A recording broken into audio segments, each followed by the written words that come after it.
Welcome to PodTox. We are on episode 10, and we've got Marie up top over here. I pointed in the right direction since I'm flipped. And we've got Allie, anonymously Allie, down here. She is going to talk a little bit about her story, trauma, hopefully some stuff, because I have had a lot of issues with child support and custody of my kids and all types of stuff like that. So hopefully we can talk about some of that stuff.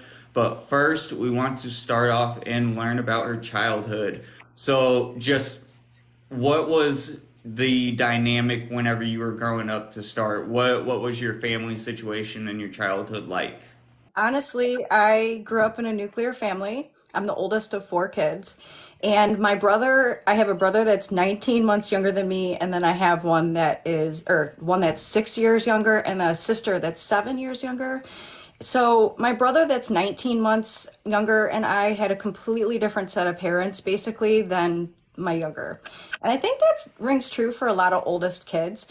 I did find out through a lot of support recovery groups that there are a lot of oldest children that end up going through substance use disorder. So that's a very common thing that a lot of us have. So him and I had a father who was an alcoholic and very functional alcoholic, and a mother who was physically violent. So we walked on eggshells. We spent our summers pretty much locked outside from the time my dad would go to work to the time he would get home. So things were really messed up. And then when they had my brother and my sister, I stood in the way. And I told my mom, because I was older, if you touch them, I will call the police and I will fight. So my brother and sister don't actually know to this day that that's what happened and that's why they had a different experience. And I've never told them about our childhood because I've always thought that if their lives are good, not knowing, I want them to have good lives. Right. So I had to make the choice about 5 years ago to go no contact because things really didn't get better with them. And when I did that, it was heartbreaking, but I had to make the choice to go completely no contact with my entire biological family except for one cousin. So it's been really painful. It's been hard on my kids, but my father drove drunk with my oldest son in the car, and that was pretty much it.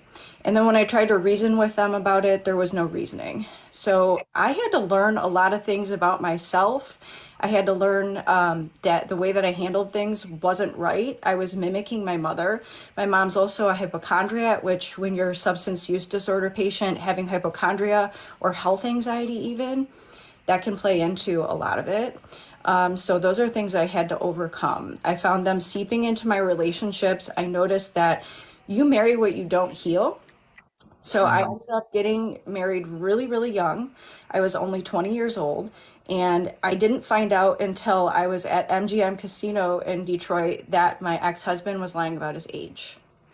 So a lot of things happened. I didn't even know where to start, but it turned out, like in the last video that I posted, one of the last ones, that I found out that he was a very prolific you-know-what dealer. I found out because had my nose to the carpet in handcuffs. We were about to go out to dinner. The DEA busted the door down, and I had no idea. He owned a landscaping business, still does, and I thought that that's where he was. I thought that that's how we got the money that we got. I had no idea. I was a kid, and the worst part of it all was that my family was downstate visiting from up north. It was my dad's 42nd birthday when this happened. And that was kind of like my canon event, you know how people talk about. And it was really embarrassing because all of this happened when the whole family was down. And it was really crazy how little support I got from my mom and dad. Like, I'm a victim in this too, you know. I just spent till 2 a.m. in handcuffs for something that my husband did, you know, and I was like the family embarrassment after that, and things just kind of spiraled. Eventually, I don't know if you guys have saw the video, but the way that I ended up a substance use disorder patient, which I know it's a disease, so it's not becoming it, it is always being that, was we were at a concert, my ex-husband and I, we were at Dave Matthews Band at Soldier Field in Chicago. I had a headache, and he was like, here, this is like a Motrin, just take it. And I kept getting rebound headaches, and he kept giving me the narcotics. Eventually I was addicted because one night I couldn't see him and take the quote unquote headache medicine, and I ended up in withdrawal. So he finally explained what it was when I told him what was going on. He's like, yeah, that's withdrawal. These are Norco. I didn't even know what that was. And this was like the year 2000, 2001. So we didn't walk around with cell phones in our hand. He made me get one when I was 21, but it was just a Nokia.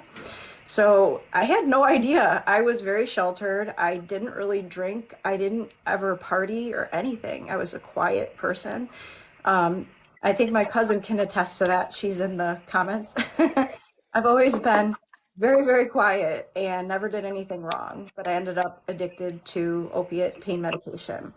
It was compounded with the fact that I ended up needing some surgeries. So I had a DNC, I had ovarian cysts, and they kept giving me narcotics. So it was like anytime I started to stray away, I ended up right back in it. But my other canon moment was, and I think I've talked about this in some of my videos, I was actually out of pills. I had left my ex-husband. I was remarried, and I was about to go to a house where you get things like that. I was about to pull in the driveway. It was on 7 Mile and Kelly in Detroit. I pulled in. I was just about to get out of the car, and I was like, what am I doing? I've never done anything like this in my life. I had never stolen. I had never been in trouble with the law. I had never doctor shopped. I never any of that because my ex-husband provided everything that I needed. And I just thought about my 2-year-old, and I got back in my seatbelt. I turned around, and the next day I was in outpatient rehab, and I've never relapsed since. Was he using whenever he first gave you those, he was using the whole time too? Funny enough, he ended up, his brother, who was also using with him, and they were getting these things mail order because back then you could do that. They got my aunt addicted too because my ex-brother-in-law ended up dating my aunt who passed away when she was 52 when she was with him. So it was a pretty bad deal. And I just feel fortunate. I came home and I was like, honey, I need help. I can't do this anymore. I don't want to be this the way that I've watched happen with my dad drinking. And it's hard because you have this when your drug of choice is something different. And like, let's say this is my DOC, but people drink, alcoholism. And you tend to think, ooh, I'd never be like that, because I think about the way that he would drink and make comments about me saying that I was overweight or, I look like a boy or whatever the things that he would say to me. And I would think, man, I would never be like that. And it's easy to get like that. But then you think about the ways that you hurt other people, not thinking that you're no better. So I had to learn about that in IOP too. I don't drink. I don't any of those things because I know that that's all part of it. And it's hard because like you go out with friends or you go out to dinner and everybody's drinking. I think I've gotten better at whispering to the bartender, hey, can you make me a mocktail? Just to like fit in because sometimes you feel like explaining it and sometimes you don't, Yeah. But I try to talk about it on my account.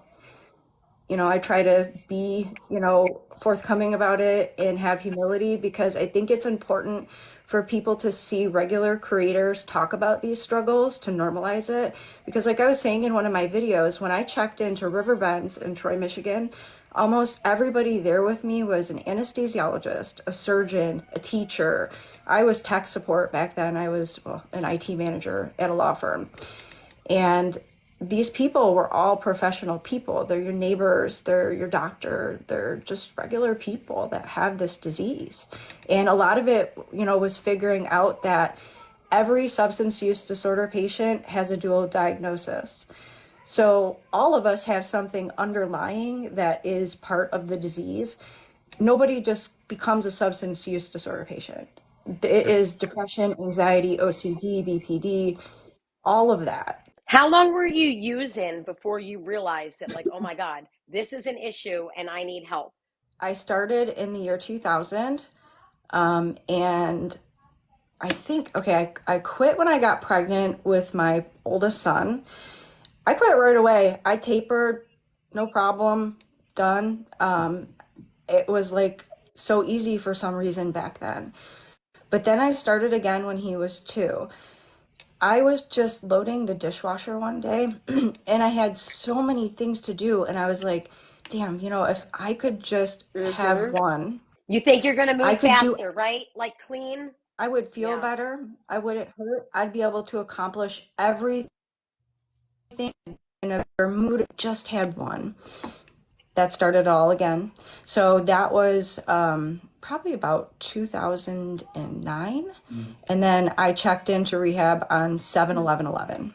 So it was just on and off. And I started Suboxone, but I had no idea what it was.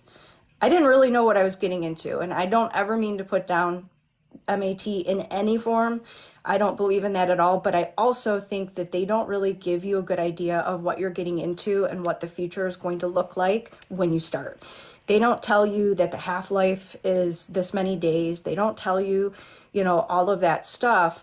And then you don't really know. And as you increase your dose or they increase your dose, you have no idea that it's going to be that much harder, because they say, like, when you taper, you shouldn't really feel it. You do. It depends on your metabolism, and it is harder than a lot of doctors give credit for whatever reason. But I think a lot of that is back in 2011, a lot of the doctors were not as educated. Even today, they really don't completely understand this medication. A lot of them don't understand what the naloxone is for, truly.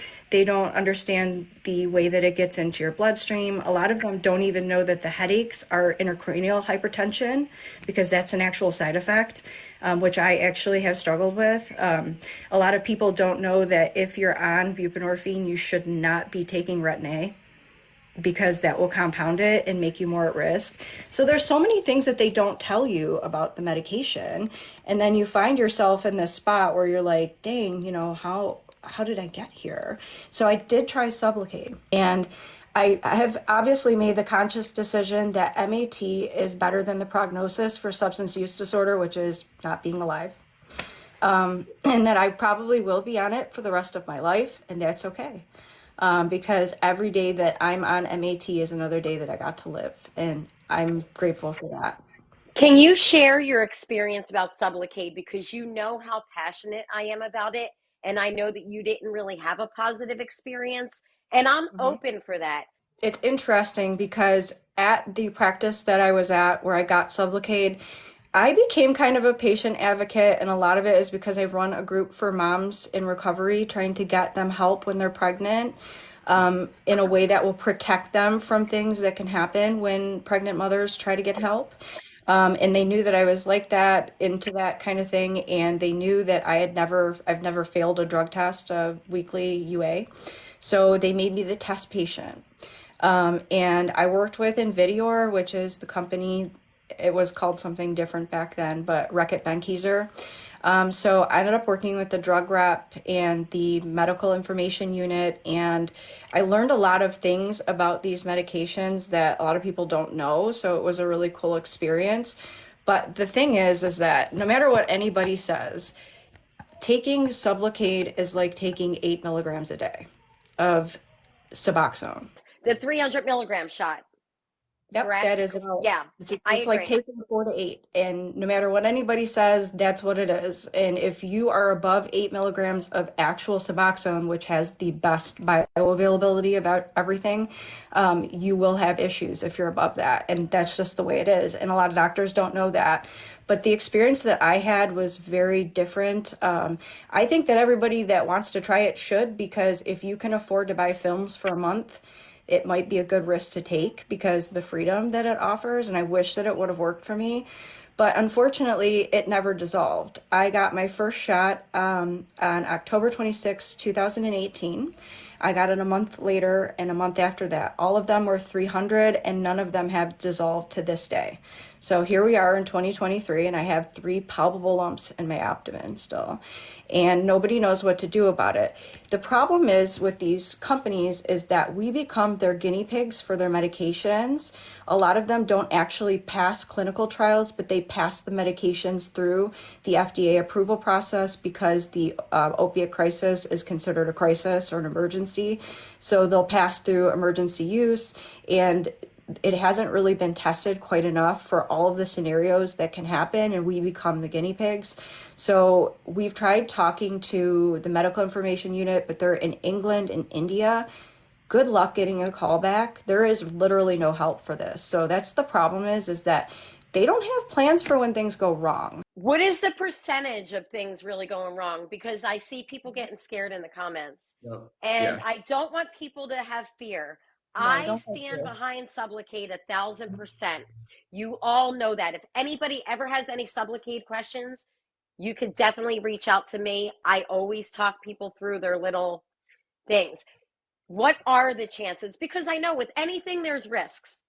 You look at risk versus benefit or risk versus reward, and the freedom to be able to get up in the morning and the possibility of getting off of it because it's tapering for you, that's life changing for some of us, as long as you have a plan for when you're done. Because that's the part a lot of people don't talk about, is that substance use disorder is a lifetime disease. It doesn't end when your Sublocade dissolves.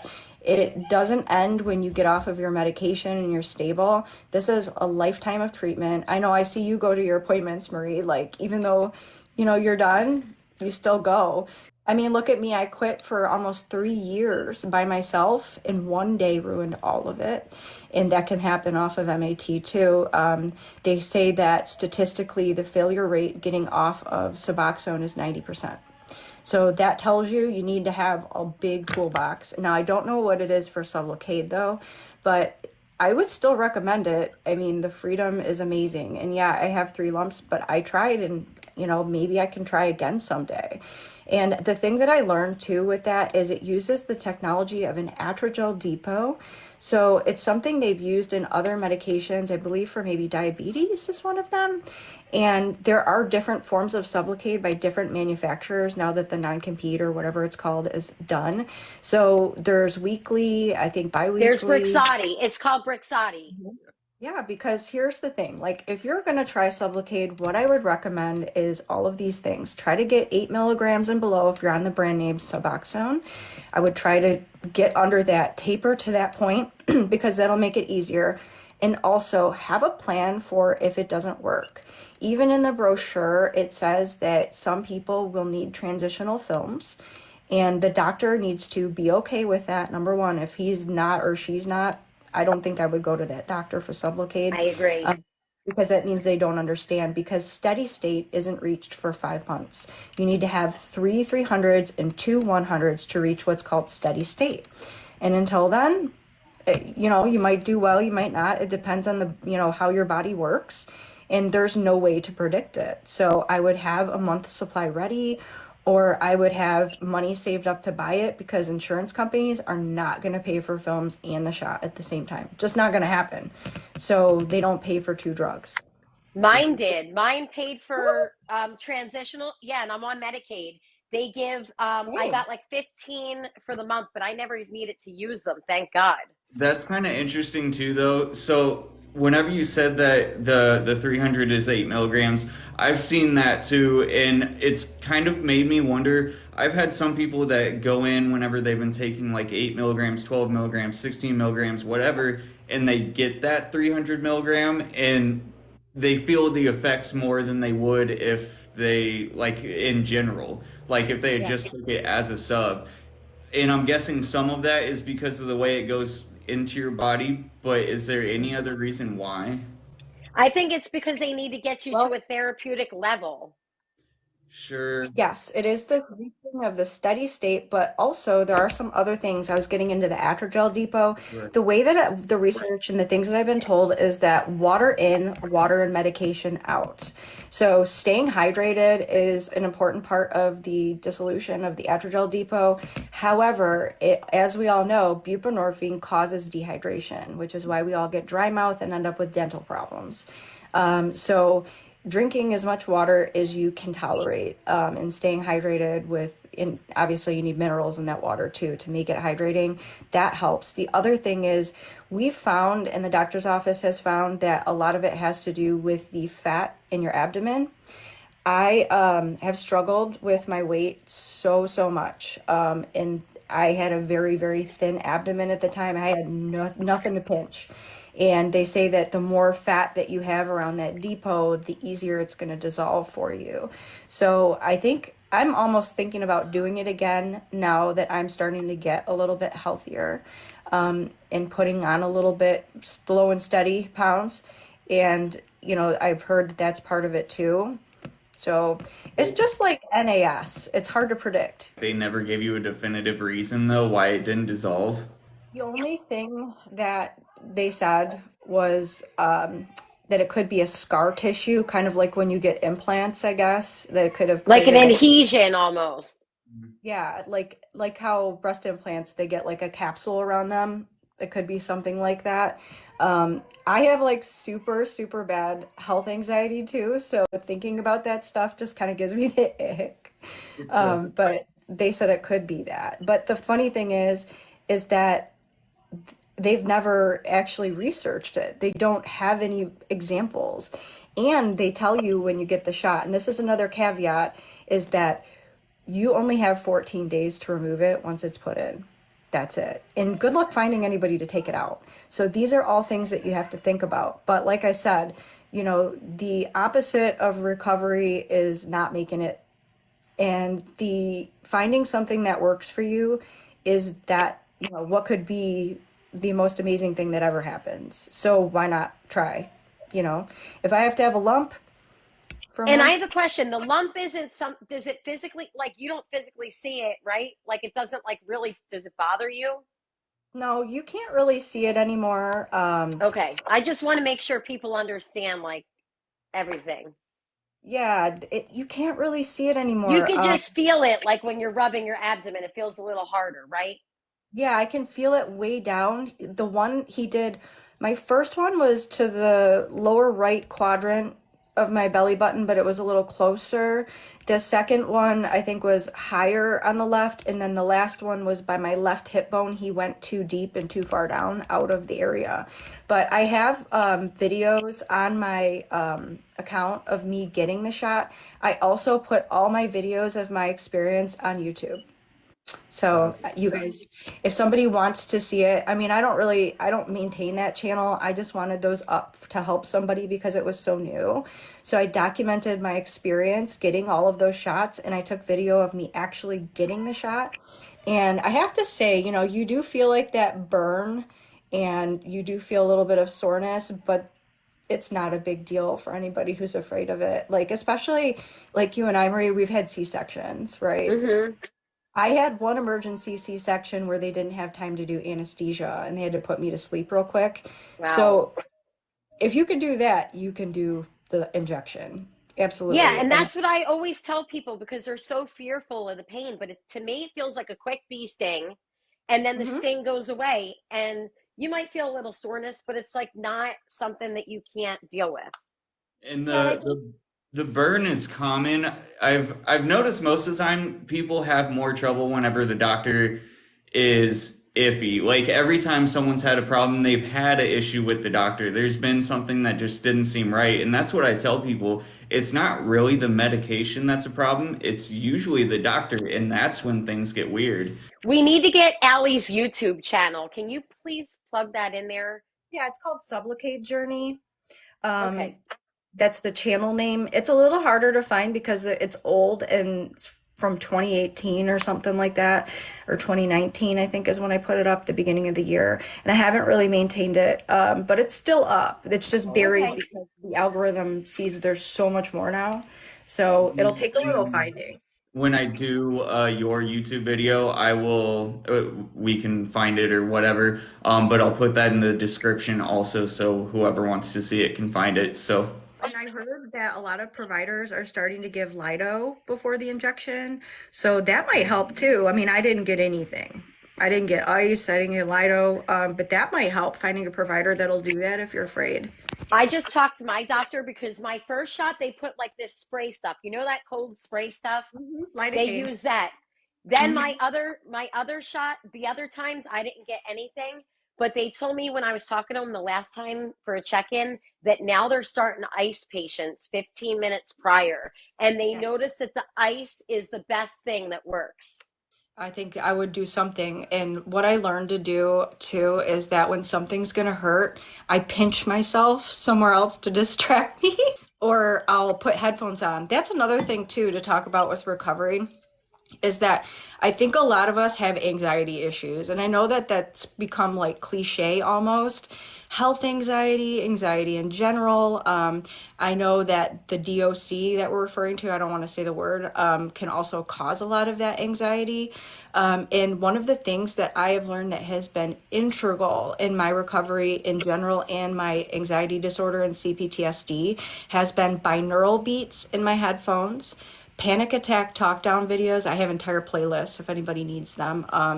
And like mindfulness type things like meditation, binaural beats. And then, so I do all of these things in order, right? If I start to have anxiety, I start with the binaural beats. They have binaural beats for every type of medical condition.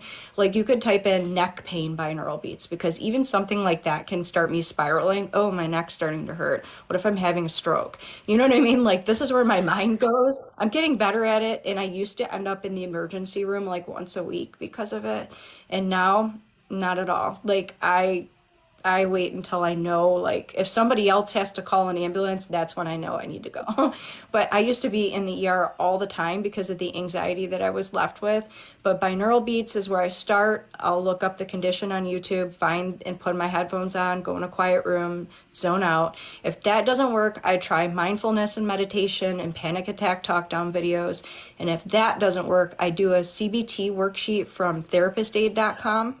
And that's what I do. And I can say that I'll never get to that third step and not be okay. Is this something you practice every single day? Because I remember Natalie King talking about this a little bit, and she said she has to do it like every single day. That way, when the anxiety comes, she can handle it a little bit better. But Yeah. this is more focused whenever you actually have like a kind of a panic attack or anything like that. I think that depends on where you're at in your journey because some people, especially when things are still really active for you and you haven't found the solutions and the routine, like I know Marie was talking about, I have a routine. I get up early. Like I know some people have comfort in that, and when they get there and they're in their routine, they do better. But people that are not quite there yet, they tend to have anxiety attacks, worrying about the anxiety attack coming on. And I think if you're still there, then it's probably going to need to be a daily thing. Whereas if you're getting to the point where they just come on randomly and you're not back there yet, or still, I think that you can just kind of as needed, but it's changed my life. Like I was a mess. So have you done like CPT therapy? Is that Hmm. why you have those worksheets? I found that therapy to be so helpful, especially with unresolved childhood trauma. Yeah, I had a social worker. So when I was getting my medication from this clinic in Royal Oak, Michigan, they made me go to counseling while I was doing medication. Not all of them do out here, but one of them did. And they assigned me this LSW, so a licensed social worker. And he was my counselor. His name was Patrick, if anybody is in the area and needs someone good. I mean, he was amazing and he changed my life. Like, I was going no contact at the time, too, or I just went no contact. And literally everything he told me to do, the therapist aid worksheets and all of this stuff with my headphones and helping me get through the estrangement and all of that. Like, I don't know where I would have been without him. He was the only therapist that I ever had that gave me actionable things to do. It wasn't just somebody that sat there and hummed me or tried to give me antidepressants, which I've never taken before, except for last week when I accidentally switched my son's Zoloft with my acid reflux medicine. Oh, um, yeah, I was like, oh man, why do I feel so different? But other than that, I've never taken them because I know some people need them, but what he did for me was so helpful that I didn't need the medication. And because I was there where I was going to get on medication, but once I started his regimen and I started listening to him, I mean, he was just like having a friend that was knowledgeable. And I think I could say that about licensed social workers in general. They tend to be the most helpful for people in recovery, just in my experience, because I've heard this a lot. They're more human, they're less medication focused, where I don't really want to hear what you have to say. Here's a prescription. Like they yeah. really dig in. Okay, why do you feel that way? Do you think it's because X, Y, and Z? And I think I've looked at things so differently since I've met him and I went to him. How did you come to the realization? Like, what was your aha moment that, oh my God, I do have childhood trauma? Like, oh my God, something, I'm not the one that's wrong. Something else is going on, because I could relate to you in so many ways like that. Like, there This had to is, be an aha moment, because I'm sure that you carried that weight throughout your journey. yep. I I did make a video on this a while ago, but my aha moment was I was 37 years old. It was the summer before I turned 38. It was in July. My brother, that's 19 months younger than me, was military. Well, both my brothers are military, but he was in the military in the army, and then he decided to be a paramilitary contractor. He was living in Kuwait for 7, 8 years. He came home finally to live at home and to be with his daughters. And he finally was here. And we decided to take our kids, my husband, my oldest son, my youngest wasn't born yet. Wait, maybe he was. Well, anyway, we were going to Frankenmuth, which is a place that a lot of people go in Michigan. And on the way back, my brother took his daughters with us. We had our kids.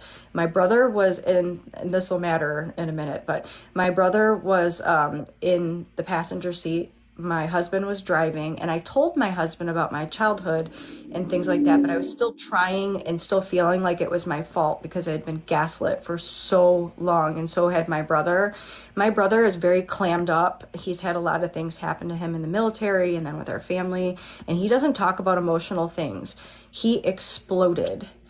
And he told my husband everything that happened in our childhood while our kids we thought they were asleep in the back seat, but it turned out my oldest wasn't, and unfortunately heard all of it. But he exploded on my husband, and he told him everything, and it matched everything that I said about our childhood verbatim, and worse than I even remembered, because obviously things were worse for him than they were for me.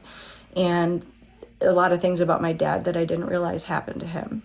And it broke my heart, and it really hurt so, so bad. I had a nervous breakdown. I almost had to be hospitalized because that moment just shattered me. From then on, I couldn't even think about seeing my mother or my father ever again, or even speaking to them, because it would make me vomit. And I had like a visceral physical reaction, because 37 years of being told you're so dramatic, you're so emotional, you're so all of these things, when I was physically hurt so often and I lived in fear. I know I was talking to my cousin Gay, who's in the comments, and she said, when we saw you when you were a little girl, it was like you were like a little scared bird, and I was shut down. If people that remember me from high school are like, man, you never talked. I didn't talk because my home life was a mess. I once tried to tell my junior high school what was happening when I was about 14 after getting hit. And do you know what they did? They called my parents. That was a very rough night.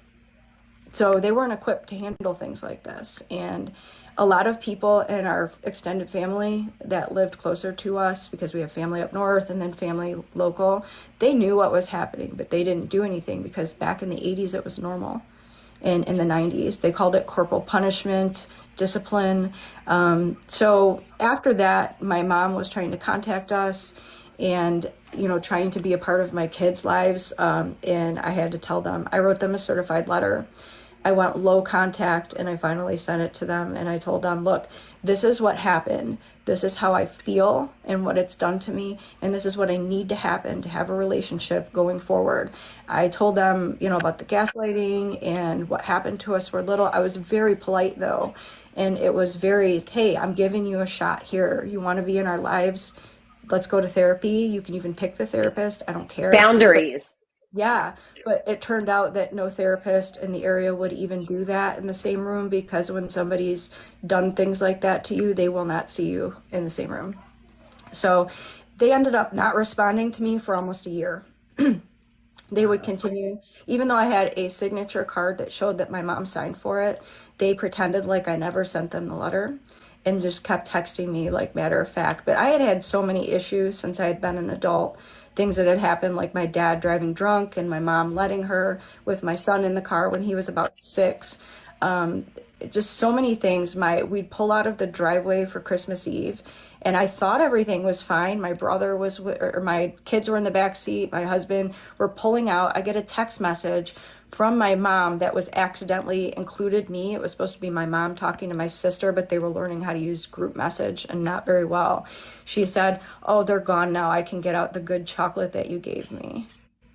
I mean, this is how my mom would gossip about me to my sister, but I found out later that that's normal because what happens is when you have a parent that does things like that, they try to make you look crazy to your younger siblings so that they'll never believe you if you tell them.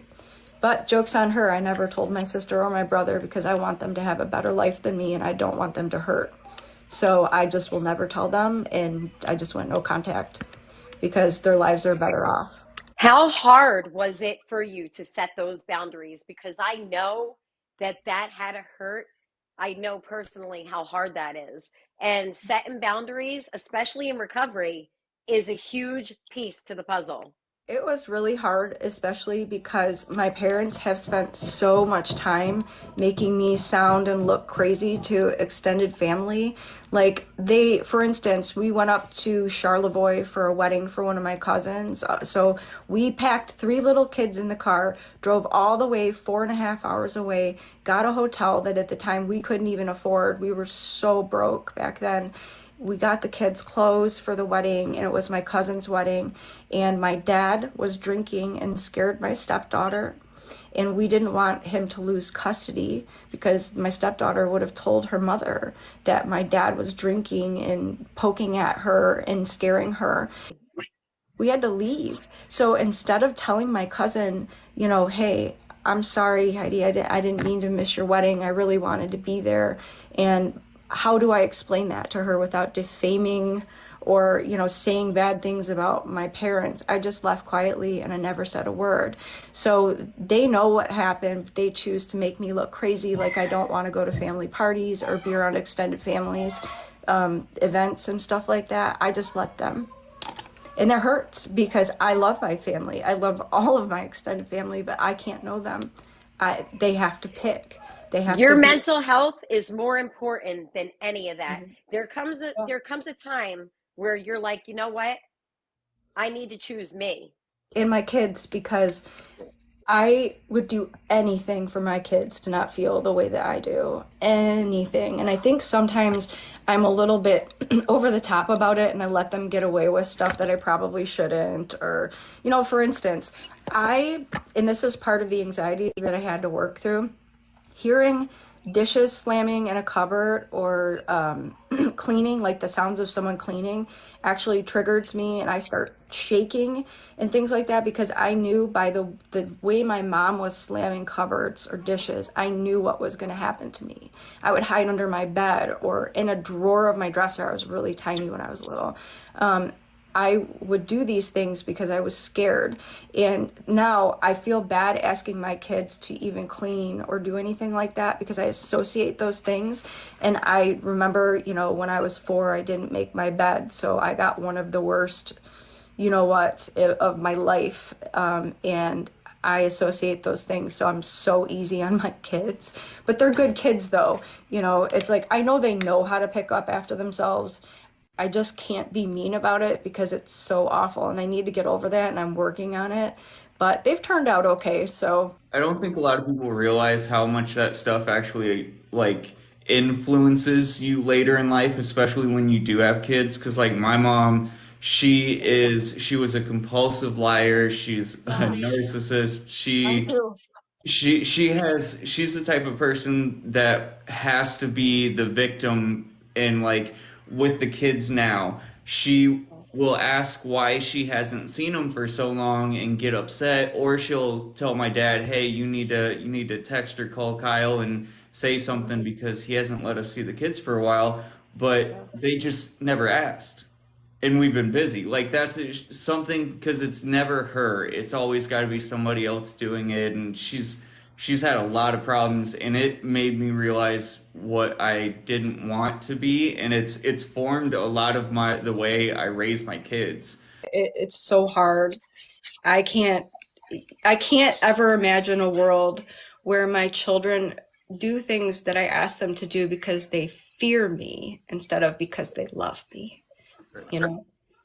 So that's been the thing. It's like having to evolve as a parent, just trying not to be like a parent that you had. That's kind of a tough thing. You're very sensitive to your kids' emotions, but I know it's worked. I just did an IEP for my youngest. He needed one for school, and he had an eval, and they said, your son, for barely 10 years old, is the most emotionally intelligent child. Like, shocking. And I was like, wow, that's cool. I think that because I'm so sensitive, I'm always very, insistent. Hey, how does that make you feel? Like I'm really sensitive to that. And I think that it has changed my kids. Now with my oldest, it's a little harder because his autism is, is a little more, it's like almost level 3. So he has a hard time understanding emotional things, and it's different, but I think he's processing it the best he knows how. And I think that he's still doing pretty well for what he has to overcome. So it's hard because too, you think about the ways that your parents measured your success or your worth. And I never want them to think that they need to achieve academically for me to feel like they're valid. So I'm kind of like on that tightrope right now with my oldest. He was invited to start U of M in junior year of high school. He wants to be an anesthesiologist, and he's doing so well. He's in NHS and all that. But I'm like, never run yourself into the ground and don't get to be a child because of those goals. I mean, all I want is for you to be happy, whatever that is. I know that my success was measured by how compliant I was, and I struggled to learn. I had a late in life diagnosis of autism. It's obviously genetic, and I think about all the ways that they disliked me, my parents, and now I realize that it was autism. All the things that they didn't like about me were things that I struggled with because of not being neurotypical. What made you get diagnosed? Like, was there something that your doctor saw, or did you bring that to the table? That was the licensed social worker. I was working with him, and he had me come in because we did some teledoc visits, and we were talking about my children. He was like, funny you mentioned that because I'm pretty sure you need to get tested. And a lot of people don't realize that testing is a 5 to 7 hour process. I think that's when I get a little, I get the ick a little bit when people are like, I feel like I'm autistic, or I know I'm autistic. It's like, you have no idea. It's like a 5 to 7 hour, appointment. It's all kinds of intake work. It is a lot, and it's thousands of dollars sometimes too. But I eventually did it because I needed to know. I don't think that it makes a lot of difference now that I'm older, but it does help me understand. And I did want to know, is this genetic? What's going on? And I can tell you that myself, my stepson, my husband's sister's child, and my oldest child, they all had the very same thing happen, and me, where all of us got ear infections repeatedly at a very, very young age. We all needed tubes in our ears, and we were all given antibiotics one after another, after another, after another, and high fevers. And after that, something changed. That has happened to so many people I know. So I don't know what causes it, but it must be like a gene that's activated. I just noticed that things were always harder for me. Like, I get a lot of comments on videos. People say that I'm not facially expressive when I'm making videos. It's just part of who I am. And I know a lot of people comment in person that I don't make proper eye contact. I used to think that that was because of what happened to me when I was a child. And my grandmother used to say, I can look in your eyes and tell what you're thinking. So when I didn't want people to know what I was thinking, I used to close my eyes. And I thought it was just something that I was doing because of that. I didn't know it was neurological. But I have a lot of sensory issues that I thought were just part of being human, with noise and feeling textures and food. I have the texture thing. I can't, certain cloth materials like cotton and stuff, if I touch it, I'll get like goosebumps and like I'll freak out. It's My wife makes fun of me all the time. Yeah, I wear gloves to fold towels because if my hands are dry and I touch, or even the thought of putting cotton in my mouth, like I get like Yep. electric shocks. Ooh, I My know. mouth. Oh, Okay, so it's all of us. so I know that you're writing a book. What are you writing your book about, and what made you want to write a book? So I did an experiment, and I don't know if a lot about you know about this, but so I was making videos about fathers' rights contents, and which I believe are children's rights. And it was just a hobby. I was just learning how to use social media. In some ways, even though I'm a Zennial, I'm such a boomer. But I was like trying to learn how to use TikTok. I had been a lurker for a while. And I thought, you know what? I'm going to try to make videos about some things that are important to me. And I noticed that the videos that got the views and the engagement were ones that are just fluff. They're just a narrative. They're not important. They're not helping anybody. It's just like the narrative of the day. So what I did was I pivoted, and at the very end of March this year, I made my first video that was like a woman-centric video. It was me complaining about my life. So that is the one that's pinned at the top of my profile that has like 8.8 million views. I just posted it randomly, and I did the experiment with some fathers' rights activists, some dads that I collaborated with. And I said, watch, I'm going to do this video as an experiment. And suddenly people are going to care about my account. It will go viral. And it did immediately. And that proved it to me. And as I started doing women's content, I started to notice some really weird things. The algorithm likes when you use the bold glamour filter. I hate that filter. It makes me look horrible, but for some reason the algorithm likes it. I think it's awful. That's not what I look like. But if you don't use that filter, you won't get as many views. I found out that one of 98% of the hate comments that I get are from other women. And it is really disheartening because it's like, what about social media makes women feel, or anyone really, that it's a good idea to do something you would never do in real life, just to be unkind to somebody that did absolutely nothing to you. And I noticed that, especially using the bold glamour filter, that people be like, oh, you're filtered. Yeah, that's what you have to do to sell on here. So I went undercover as an influencer after I thought about it for a long time. And I thought, you know what? I'm going to start doing reviews, but I'm going to be honest. I'm only going to do reviews for products that I do love and I've been using for years. So I'm not going to take this to a dishonesty level. And I picked out TikTok shop items that I already have and already know that I love, because I will never rip somebody off, obviously, even if I'm experimenting. And I started doing undercover influencer work. I would put so much makeup on, I could hardly move my face. And like, I was like a robot, and I would sell product. And I made so much money doing that. I ended up donating it, but it was crazy how mean women are to other women. It floored me. So I decided to write a book. And the book it's wrapping up. I got all my data from my comments about the mental health of women. And I wanted to know, what does this say about our mental health? What is going on? And I think a lot of it is isolation. I think that a lot of people are angry or sad or lonely, and they feel like, oh, I'm just going to lash out at people and that's going to make me feel better. People don't see how much it takes to put yourself out there. And that's the other, piece of this that people don't realize, is that there's a human on the other side. And there's so many things that I found out about influencing, the way that we have to lie to sell product. If you don't lie, if you don't filter, or if you're not extremely young, if you don't use the ugly filter, if you don't use some crazy hook that ends up being baloney, you will not grow as an influencer. You will grow slow. You'll have like a little cult following of people that like you, but you will never make it.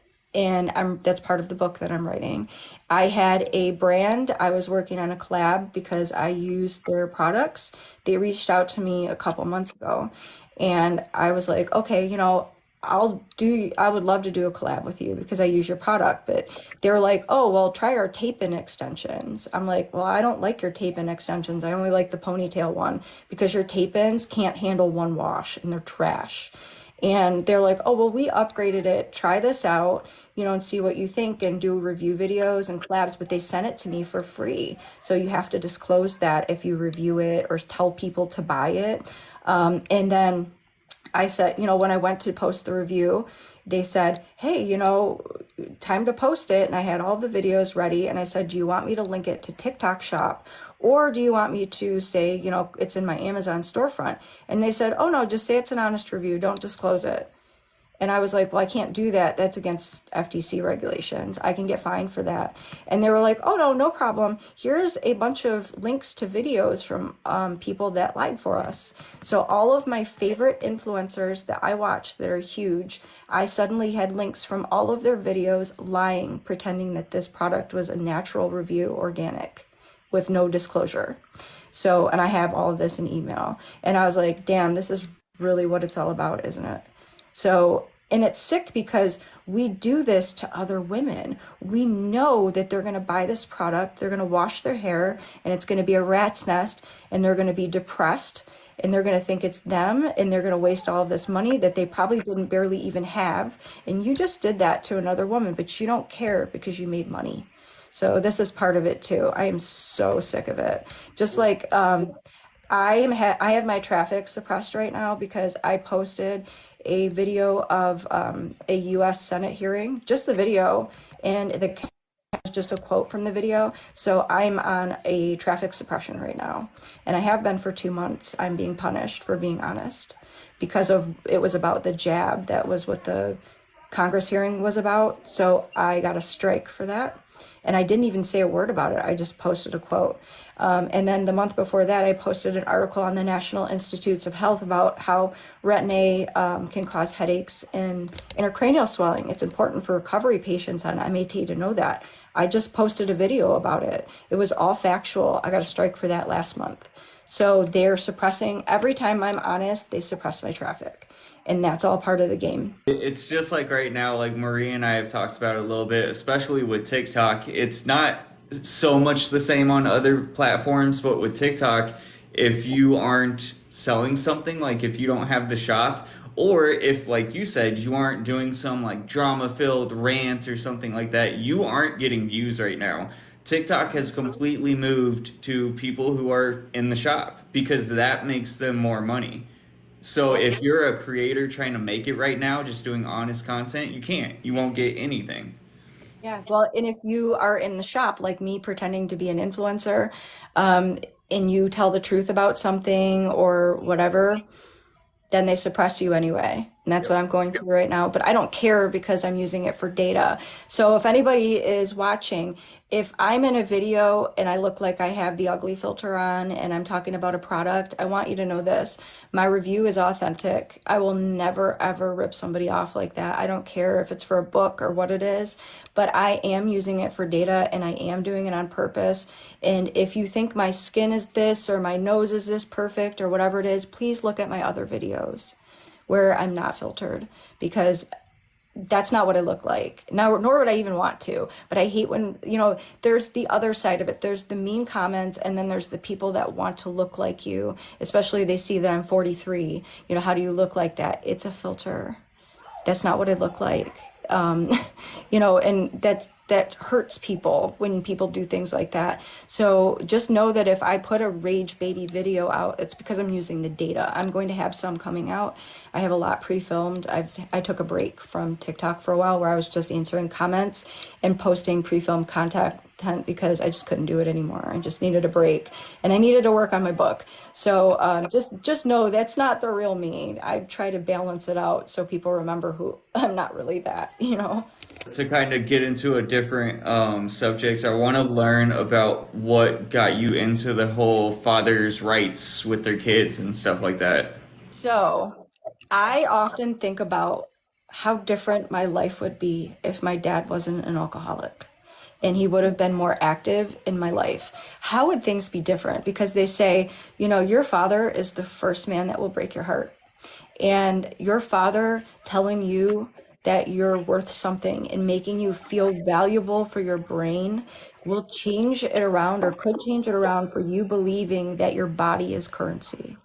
And that shift happens to so many women because they don't see their worth. And I think it's really important. And so I'm remarried.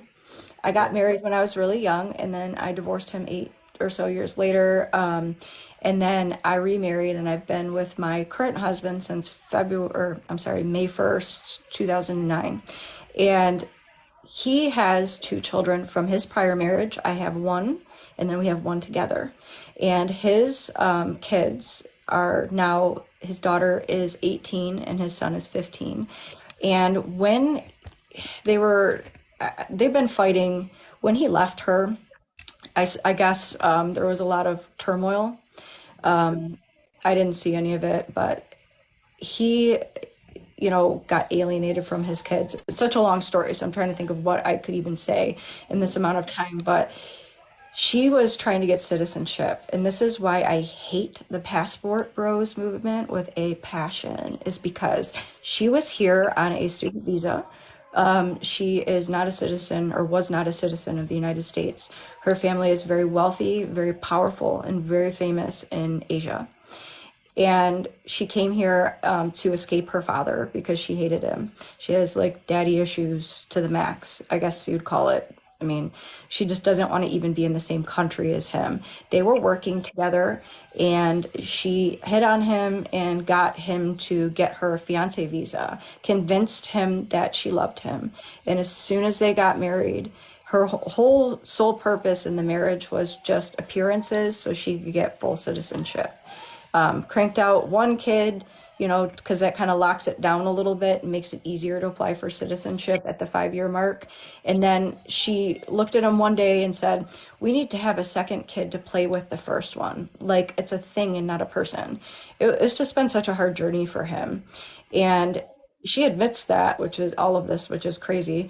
And then when he realized that he was being used for citizenship and tried to leave before that 5-year mark was up, she made his life hell.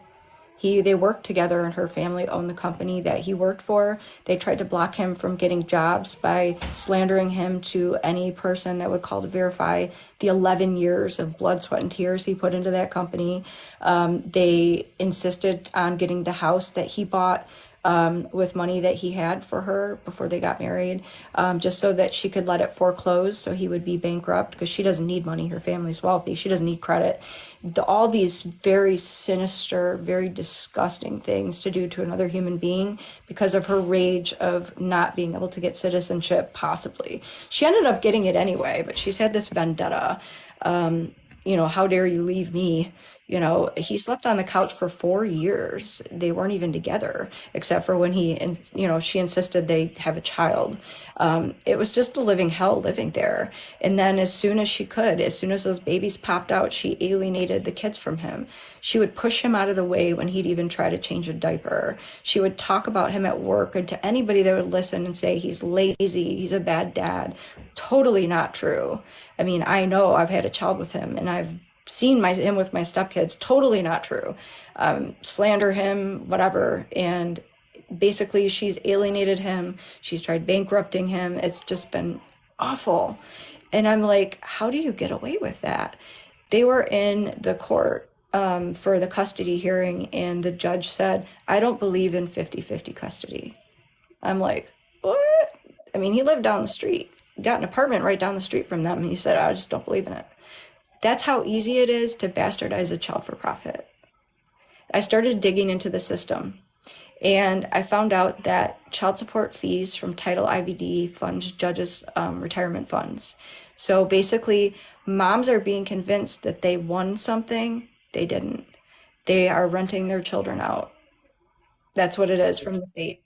So that story sounds pretty similar to my ex-wife. She was decently the same, and I found out that she was cheating. And whenever I found out that she was cheating, because she had been crazy the whole time and had a lot of problems and she hid them very well until I put a ring on her finger. She was already pregnant at that time, which that was my mistake. But once that ring was on her finger, she just did whatever she wanted, treated me like crap, tried to make me look like the bad guy 24/7, kind of the same thing. And then it, I told her I wanted a divorce the second I found out that she was cheating. I just told Marie this too.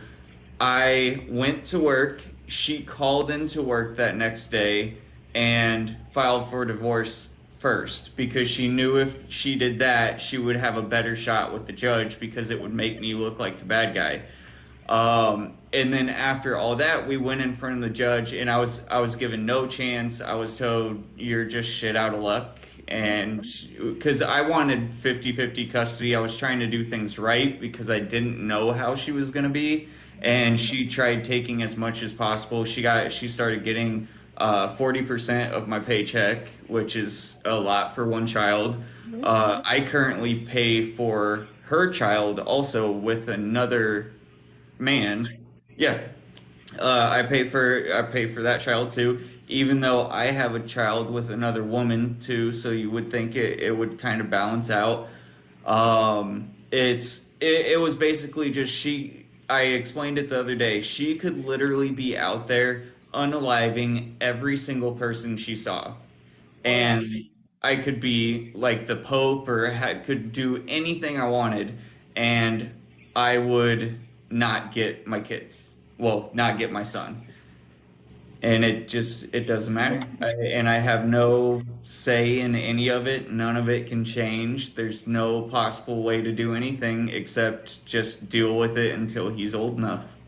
I want to tell you guys, if you're listening to this and you're an alienated parent, especially an alienated father, because they get it the worst, if you notice that you are being alienated from your child and you are starting to see them or hear them or look at their iPads or whatever, and they're saying negative things about you and your home, and you notice that they're repeating things that are very, very adult for their age, I want you to get the best therapist that you can afford, a developmental psychologist, and whatever you have to do, beg, borrow, steal. I mean, this is going to be important because the sooner you do it, the easier it is and the more effective it is. Get them into that therapist or psychologist and have them write an evaluation about the parental alienation and the things that they notice. Get the mom in there if you can, because they sniff it out so fast. And get that in writing and be prepared, and then keep taking them in. It will not only start to discourage some of the alienation, but it could go the other way where the mom loses it and starts getting paranoid and tells the kids not to talk and things like that. We've been through that. And they will see even worse behavior, which can be documented. The other thing is that no matter if they tell you that they're not going to be at visitation, always show up for your court-ordered time, always. So you always want to go, even if they say that they're not going to be there, or she's not going to let you see the kids. Whatever your court order says, you be there, you record it on video with the date and time and the address in the video that you are there to pick your kids up. Once you do that, a lot of states and counties have a parenting time complaint form. It doesn't cost any money, as far as I know.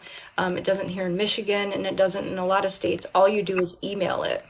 And all you have to fill in is, this is my case number. I was there to pick up my children on X date and time according to the court order, and I was refused. Here's the documentation. They do it once, they get a nasty letter from the court. In the court, all they care about is money and court orders. So if they break one of those, prove it. So I've done stuff like that before because she has broken the parenting agreement. And nothing was done. Like literally nothing. It didn't matter. They did not care.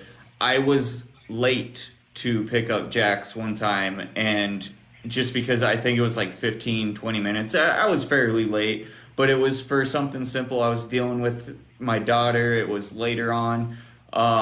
And I got we had to go back to court for that. It was like a whole big thing. And actually at the end of that court date, I ended up paying more money in child support, and it wasn't even a child support case. But my judge, anytime if I mess up, if anything goes wrong with me, I get docked. If anything goes wrong with her, nobody cares. What state is that? Illinois. Oh. Yeah, I've never seen that happen, but that's crazy. I think that after the second parenting time complaint, you can request a contempt hearing. Now, a lot of these judges won't help you with it, like Michigan, the judge that we have here, they don't tolerate it. You break it once, you get a warning, second there's a hearing, but a lot of these judges won't tell you that you have the right to request the hearing. So you can do that on the second one. Or because you've already filed one before, if she violates it again, you should be able to request the contempt hearing. And then later on, if you want me to help you with this, I've learned how to do it. But having the developmental psychologist say there's a problem will also be very helpful, because sometimes you can file those documents even if they're not related to an order or a request. You can actually just make them part of the record. And a good lawyer too. A lot of people don't know, it's hard because lawyers are expensive, but a lot of people don't know that their employer actually gives them legal benefits. And a lot of these lawyers, through your work, if you have that benefit, they will do a lot of this work for free, and they're actually really good lawyers. So that's another thing to, an idea for anybody watching. Yeah, the hardest part with ours, because the judge was one thing. We had to go to mediators whenever it came to actually figuring out the parenting agreement. And it was originally supposed to be 50-50 custody, and somehow that just got messed up. But I ended up having Jax, I think it was like Monday, Tuesday, Wednesdays, and then like 1 or 2 weekends a month. I can't remember, but it was something like that.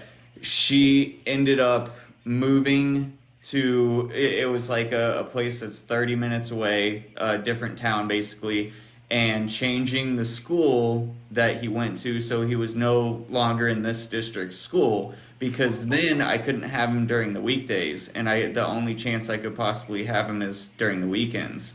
So to solve that, she just put him in sports. He's in 4 different sports right now, because then he has games every single weekend to make sure that I lose as much time as possible. But the judge didn't. I said something about this and was like, "You're literally taking my time and then making me pay her more money for her choices." And yeah, I wish I could give you my lawyer. uh, My lawyer would rip her apart.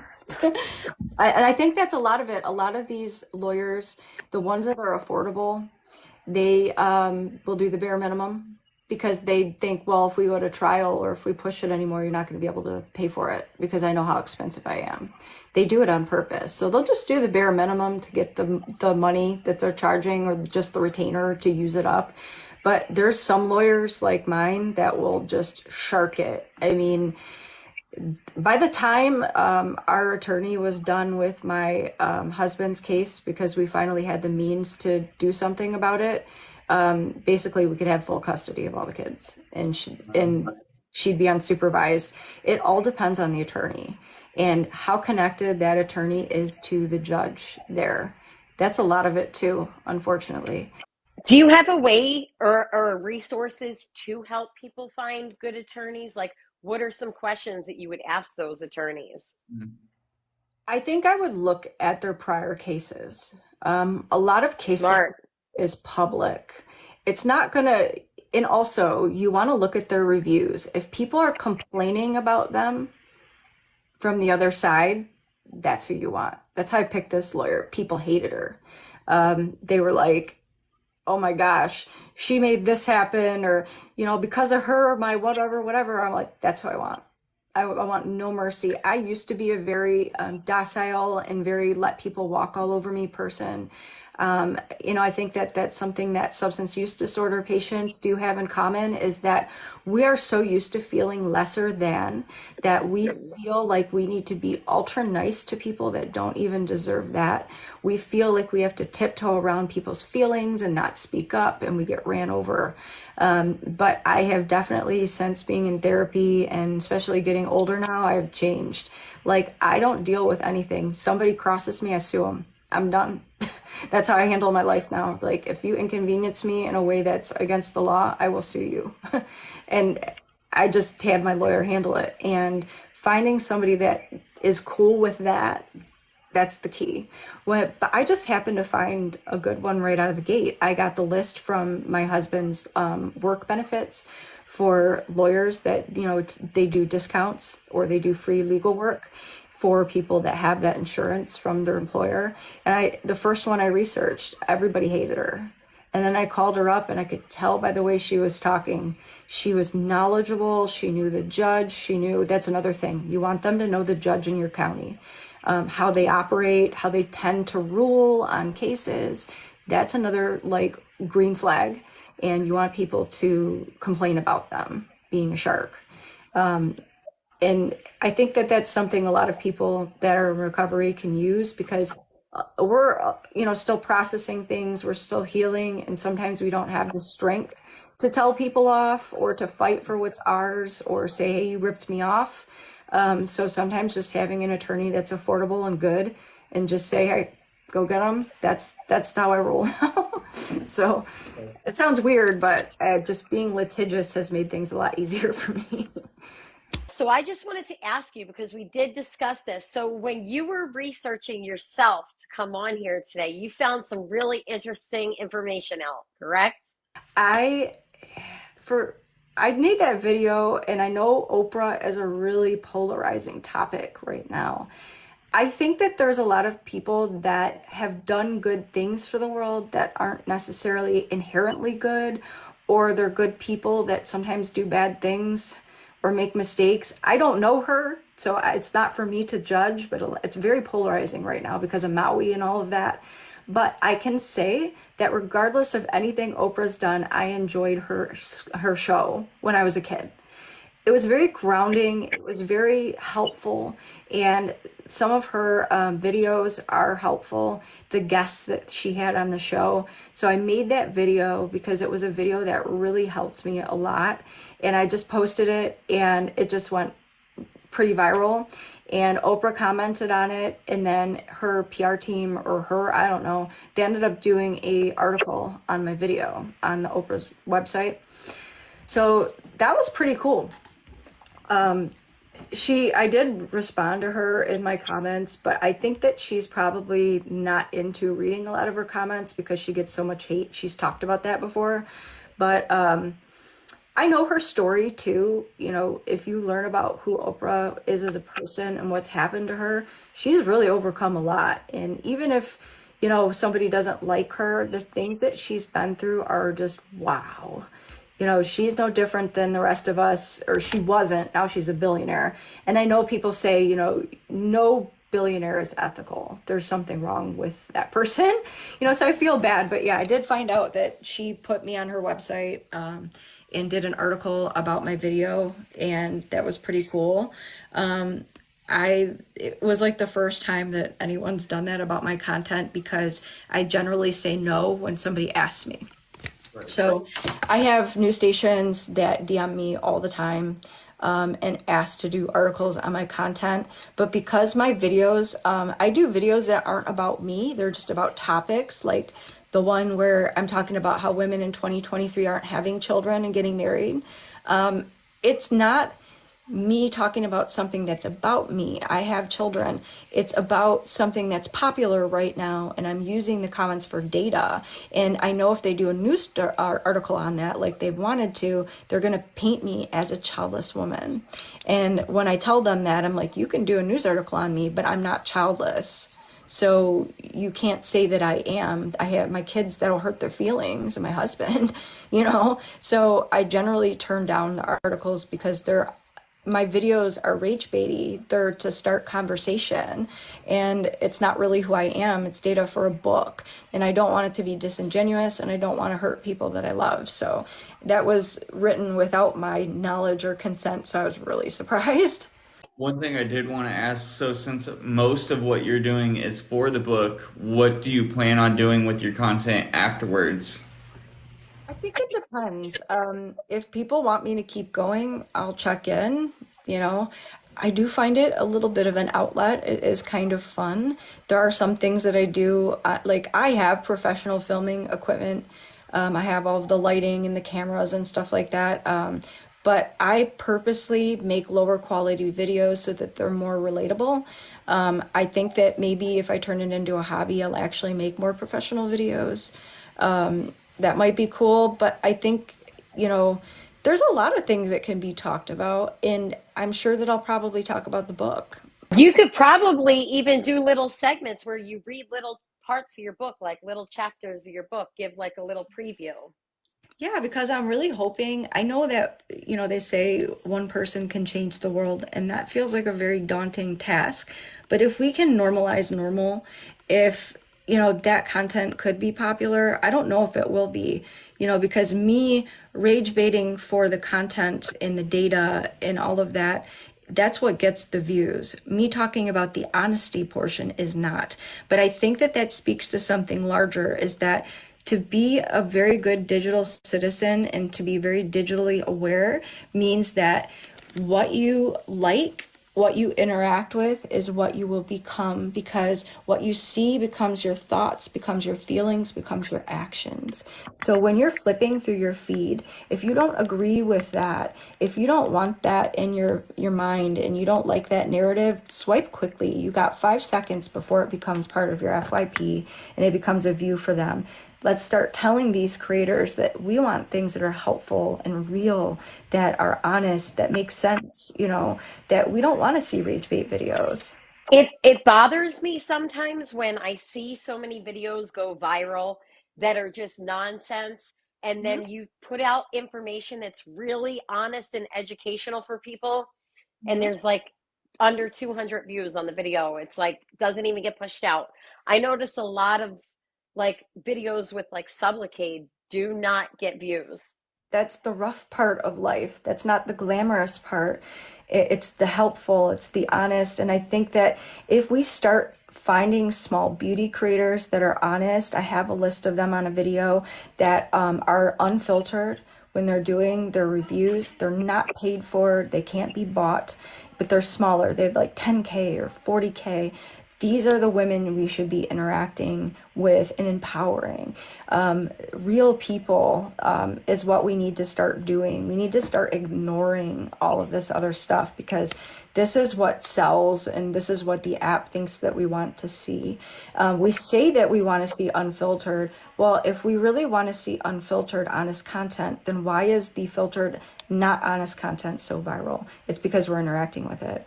And people don't realize that every time you comment, that becomes part of your FYP and you have boosted that video.